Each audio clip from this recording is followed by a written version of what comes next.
وہ کنٹرول آدھے گھنٹے کا 20 منٹ کا جیسے ہی سیکیورٹی فورسز رسپونڈ کرتی ہیں اس کے بعد وہ وہاں سے بس پہنچ جاتے ہیں، جس میں 9 لوگ شہید ہوئے۔ اس ایریا میں اس کی جو انفارمیشن سیکیورٹی فورسز تک پہنچی اس میں تاخیر اگر نہ ہوتی، بس رات میں نہیں تھی، واقعہ شام کو تقریباً 6 بجے کے قریب پیش آیا۔ دو باتیں آپ نے جو کی، آپ نے ایک مورل گراؤنڈ کی بات کی اور ایک جسے کہتے ہیں جذباتی وابستگی بھی انسان کی ہوتی ہے، لیکن ریاست کے پاس کسی بھی شخص کو اس دنیا میں نہ ہونے کے تصور کو جب آپ سوچتے ہیں تو اس کی کچھ ویریفیکیشنز کے طریقہ کار ہوتے ہیں۔ مصور شہید کی بھی جب ہمیں ڈیتھ باڈی ملی یا جب چیزیں ملی تو ہم نے اس کو ڈی این اے کے لیے بھیجا۔ شعبان کے جن 6 افراد کا آپ ذکر کر رہے ہیں انہیں اغوا کرنے کی ذمہ داری ایک کلدن تنظیم قبول کر چکی ہے۔ اب جب تک گورنمنٹ کے پاس کوئی ایسا چیز ڈکلیئرڈ نہیں ہے کہ وہ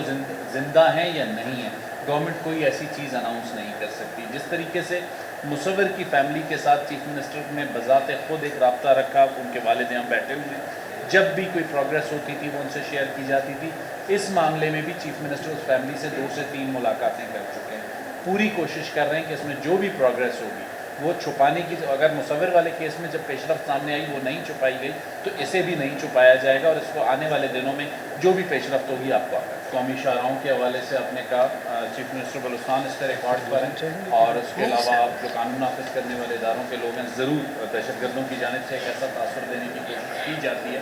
لیکن وہ کنٹرول کتنی دیر کا ہوتا ہے، پہلا سوال یہ ہے۔ وہ کنٹرول آدھے گھنٹے کا 20 منٹ کا جیسے ہی سیکیورٹی فورسز رسپونڈ کرتی ہیں اس کے بعد وہ وہاں سے بس پہنچ جاتے ہیں۔ اس کی مثال آپ لے لیں جو حالیہ واقعہ جس میں 9 لوگ شہید ہوئے، اس ایریا میں اس کی جو انفارمیشن سیکیورٹی فورسز تک پہنچی اس میں تاخیر اگر نہ ہوتی، مستونگ اور کلات میں بھی وہ آئے تھے تو وہاں پر کیوں اتنا نقصان نہیں ہوا؟ اس کا مطلب ہے کہ مستونگ اور کلات پہ آپ نے ٹائملی رسپانس دیا، اس لیے وہاں پہ نقصان نہیں ہوا۔ جس جگہ پہ کمیونیکیشن میں تھوڑی سی تاخیر ہوئی اس کے نتیجے میں انہوں نے فائدہ اٹھایا۔ دوسرا بشرا آپ نے جو پوائنٹ آؤٹ کیا ڈپٹی کمشنر کی گاڑی لے جانے کا، جی دیکھیں ڈپٹی کمشنر اسی وقت اپنی وضاحت دے چکے تھے کہ وہ سبی میں موجود تھے، وہ وہاں نہیں تھے۔ اس سرکاری گاڑی کے متعلق بہت سی چیزیں سوشل میڈیا پہ آئی ہیں لیکن گورنمنٹ ریکارڈ پہ موجود، بس رات میں نہیں تھی، واقعہ شام کو تقریباً 6 بجے کے قریب پیش آیا۔ تو جو as per S O Ps transporters follow کرتے ہیں یا جو انہیں حکومت نے دی ہیں وہ اسے ہی فالو کر رہے تھے۔ اور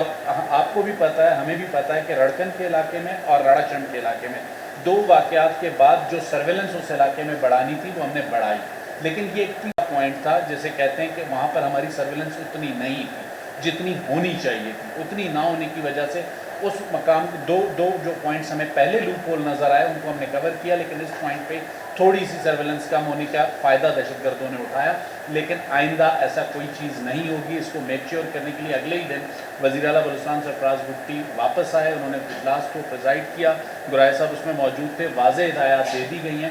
اور کوشش یہ ہوگی کہ کسی بھی قومی شاہراہ کو بند نہ ہو۔ 2 چیزوں کی نشاندہی کی ہے چونکہ ہمارے علم میں اسپورٹس ڈپارٹمنٹ کی طرف سے نہیں ہے، اس کو چیک کریں۔